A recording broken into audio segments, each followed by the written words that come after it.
Dear friends, thank you very much. First, I want to thank CUMIPAZ, the Global Embassy, and mainly Dr. William Soto Santiago, and to you, Gabriela Lara, for inviting me to speak here in this important conference. And I want to thank Guatemala on behalf of the Knesset, as the Deputy Speaker of the Knesset. I want to thank Guatemala for being such a good friend of Israel, such an important ally of Israel. You are really one of our greatest allies. To you, CUMIPAZ and Global Embassy, I really wish to salute. I wish to salute you for having a conference that brings leaders from all over the world to discuss peace, to promote peace. I want to thank you for inviting me to speak about the Israeli-Palestinian conflict, about ways to bring peace in the Middle East and to the Israeli-Palestinian conflict. And I want to tell you that I salute you because today it's not really popular to really promote peace. It's popular to speak about peace. It's popular to say, I have a strong will to have peace. But today it's not really popular to really work hard, to really be brave in order to bring the longed-for peace. And unfortunately, for too many words, for too many people around the world, the word peace became no more than a lip tax. The word peace remained just another word in our prayers, in our holy books. And yes, unfortunately, for too many leaders in the Middle East today, it's not really pays to promote peace really.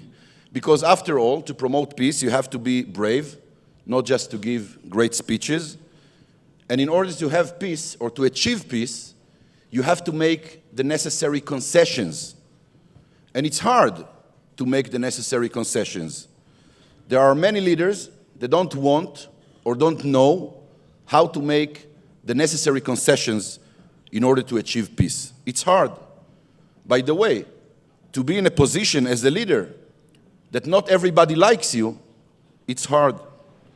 To be in a position that not everybody agrees with you, it's very hard. To be in a position that too many people are resisting you, sometimes demonizing you, sometimes even threatening you with your life, it's hard. But this is exactly what it takes in order to be a leader. This is exactly the price we have to pay in order to be a leader, a real leader, a courageous leader. And this is exactly the kind of leaders that we need in the Middle East, in Israel, in the Palestinian Authority, and in the Arab world. We need leaders that are ready to walk the extra mile and to cross the Rubicon in order to achieve peace. And we used to have these kind of leaders in the Middle East and in Israel. We made peace before. But unfortunately, for too many leaders in the Middle East today, it's much easier to threaten war than to really walk the extra mile for peace.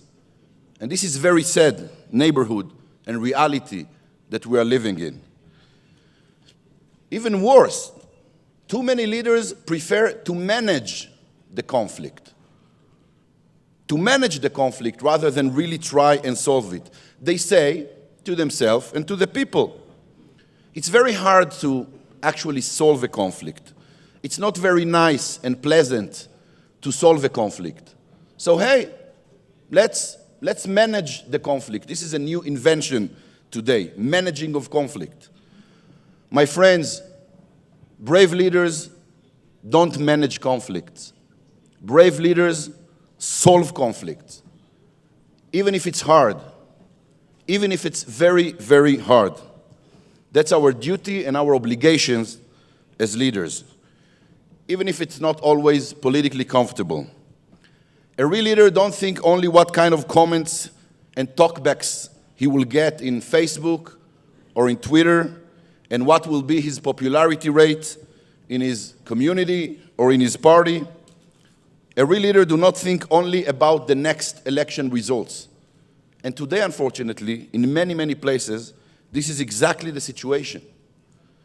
A real leader should think what's the best thing to do for the future of his country, for the future of his people, for the future of the next generations. The next generations on your side, and yes, also for the next generation in the other side of the conflict. Because, my friend, in many, many conflicts, in most of the conflicts, and definitely in the Israeli-Palestinian conflict, the future and the destiny of both sides are connected to each other and dependent on the other. You cannot just detach them. And I have to tell you, you know, for me to be a proud Israeli, for me to be a proud Jewish, to be a proud Zionist, means also to work very, very hard in order to bring peace between my country, Israel, and its enemy. For me, this is to be a proud Israeli. And indeed, you know, I'm a very, very proud Israeli. I'm a very proud to be Jewish. I'm a very, very proud Zionist. And in many ways, in many, many ways, I'm very proud in my country. I'm proud in what we managed to accomplish in Israel in only 70 years. We just celebrated 70 years. Because since our creation 70 years ago, the state of Israel has flourished as a country. In Israel's short history, despite constant terror and 5 wars in 7 decades, we fulfilled the ancient Jewish dream of rebuilding our homeland in the Promised Land. The people of Israel have revived our biblical language, the Bible. Small babies are speaking in Israel Hebrew, the language of the Bible. Israel is competing every day as a world leader in technology and in science. And each day Israel pushes the boundaries of medicine and science to the end of human imagination. In Israel, we have made literally the desert bloom. In only 70 years, we have created a strong Israel. We created a modern Jewish state living in our ancient Jewish homeland. My friends, our people raised from the ashes of the Holocaust and created an oasis of liberty, democracy, and freedom in the very, very heart of the Middle East.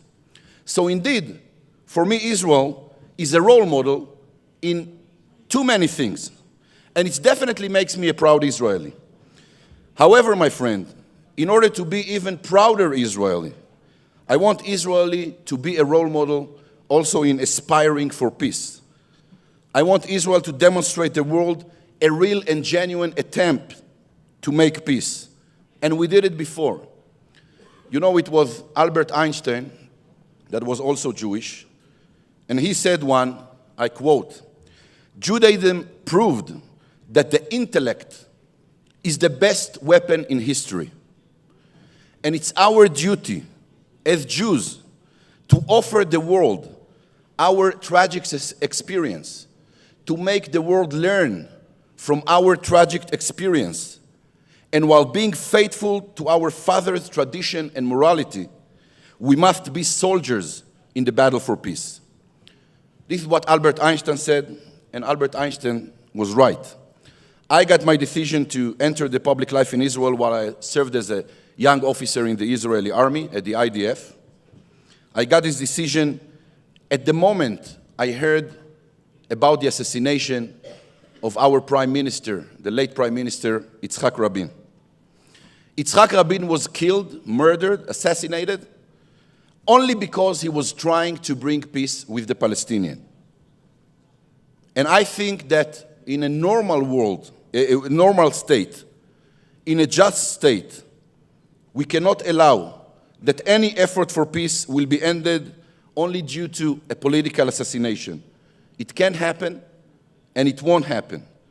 And this is exactly why I'm very proud to be small part of a large group of Israelis and Palestinians who are committed to try and reach peace between Israel and the Palestinians, and between Israel and part of the Arab world, those who want to bring peace with us. Because, my friend, each and every one of us here will ask himself one day, what did I do to promote peace? Each and every one of us in Israel and among our neighbor will ask himself, what did I do to promote peace in my neighborhood, in the Middle East, in order to solve the Israeli-Palestinian conflict, and in order to leave my kids and grandkids a better world, a safer world to live in? We, the Israelis and the Palestinians, have to be very honest and ask ourselves every single day, do we want this very bloody and painful reality that we have with each other to last forever? Do we really want to endow the next generations a future of frustration, hatred, death, and violence? Is that what we really want? The answer is no. This is not what we hoped for when we established the State of Israel. Our destiny is not to submissively accept the existence of this conflict. It's wrong, it's against the Jewish spirit, and it never was the true intention of Zionism. And therefore, the only right thing to do for the Israelis and Palestinians is to enter a deep and real process of negotiation. A deep and direct and honest negotiation. Peace cannot be forced on Israel and the Palestinians with any unilateral steps or unilateral decision. An Israeli-Palestinian peace can be happening, can be a reality only through direct, long, and very brave negotiation between the two sides. As an Israeli politician, I don't see a lot of things that are more important to the Israeli agenda than a real and genuine attempt to reach peace with our enemies, with the Palestinians, with the moderate Arab world. And this is why, as the chairperson of the Knesset caucus for the resolution of the Israeli-Arab conflict, we worked very hard for 2 years to write a peace plan that was authorized in the institutions of my party, and we are pitching it since then in Israel and around the world. Of course, I don't have time to go through with you about the detail of the plan, but I want to use the opportunity and tell you about 7 general and most basic assumptions of our diplomatic outline. Point 1, as I already said before, the conflict management policy is an objective failure.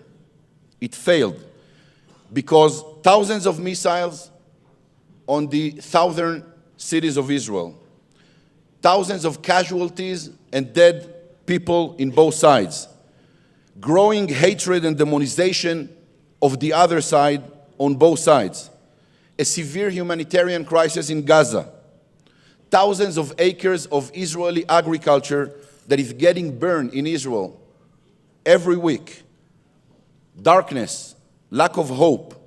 Is this how we manage the conflict? No, thank you. And I always tell my Israeli brothers and sisters, thinking that we can actually manage this conflict forever is very, very wrong.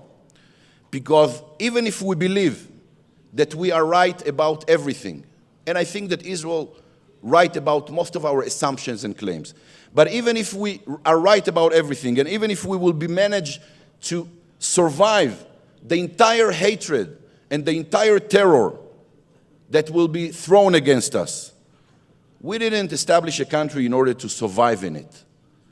We established a country in order to live in it, a normal life, a moral life. So a big no to the conflict management. Point number 2, the two-state solution, two-nation state for two people, is the only possible solution. One state with the Palestinians will never work. 3 states with Gaza will never work. Only the two-state solution can work for the long term. A strong and successful Israel, a Jewish and democratic state, the nation state of the Jewish people in our homeland, next to a small and demilitarized Palestinian country. 2 states that will live side by side next to each other, fairly and peacefully. 2 states with blue sky, free of rockets, and streets free of terror, with education for peace and culture for peace, and mutual strengthening of the economy, the environment, and the academy on both states. And I was very, very happy that President Donald Trump, a big friend of Israel, a big supporter of Israel, said last week to Prime Minister Netanyahu that he supports the two-state solution, that he loves the two-state solution. And if a great friend like Donald Trump said it, probably he understands that this is also very, very good for Israel. Point number 3, the no-partner approach is a very defeatist approach and actually evading from responsibility. We need to help and build the partner in the other side of the conflict, and not just to shout, there is no partner. Because in war and in conflict, usually the partner is not nice, is not good, he's the enemy. In war and in conflict, usually the other partner will be bad for us. He will never be perfect. Egypt and Jordan was never perfect partners for Israel. Actually, they were much bigger and bitter enemies than the Palestinians. But we made peace with them. So it needs strong leadership to build a partner in the other side. Point number 4, an Israeli-Palestinian agreement is possible and most of its parameters are known. My friend, we know how the solution for the Israeli-Palestinian conflict will look like more or less. We have endless amount of accords and plans and outlines to resolve the Israeli-Palestinian conflict. And again, what is needed is a strong and committed leadership in both sides that will make it happen. We did it before. Point number 5, after the establishment of a Palestinian state, Israel will have a defensible borders. Everybody that said that when we will have the two-state solution, we cannot defend the state of Israel, is not telling the truth. Because we have now much bigger and bigger enemies that we're coping with every single day. So a small and demilitarized Palestinian state will not be a threat to Israel. Point number 6, we have to work and create a positive momentum during negotiation. We can't work only on the technical issues, only on the tangible issues, borders. We have to work also on the non-tangible issues, like education for peace, like building a culture of peace. And this is very important. And the last point that I suggest is to include the regional stakeholders in the Middle East in the Israeli-Palestinian peace process. We need to address the moderate Arab states, those who understand that Israel is in the Middle East, and ask them to build bridges between the Israelis and the Palestinians. We have an Arab Peace Initiative that is laying on our table. I think that we should reply to it, not to agree to it necessarily or to all of it, but to reply to it. So those are 7 very important and basic points and assumptions we have to think about if we really want to promote an Israeli-Palestinian peace. However, my friends, to conclude, after everything I said here, after all of this speech where I spoke mainly about my obligation as an Israeli for peace, allow me to say also a word to the Palestinians, to the Arab world. Allow me to say also a word to the enemies of Israel. I address Israel enemies and telling them, you should decide, really decide, if you want to live in the Middle East next to us or instead of us. Next to us or instead of us. You should decide. Because if you want to live in the Middle East next to Israel, we have an obligation to find the path for peace together with you. But if you think you should live in the Middle East instead of Israel, you should know it will never, ever happen. And I'm telling the enemies of Israel, if you want peace with Israel, we must make sure that Israel will be more than willing to reach our hand for peace. But if you have some hidden dream to live one day in the Middle East without Israel, you should know Israel is here to stay. My friends, peace is not a luxury. Peace is a necessity. Peace is our duty and obligation to the humanity. Peace is a basic human right. Let's take a decision right here to work really hard in order to promote peace in the Middle East and anywhere around the world. And if you didn't understand the bottom line, I will try to tell it in Spanish. Amigos, la paz no es un lujo. La paz es una necesidad. Elijamos la paz. Muchísimas gracias.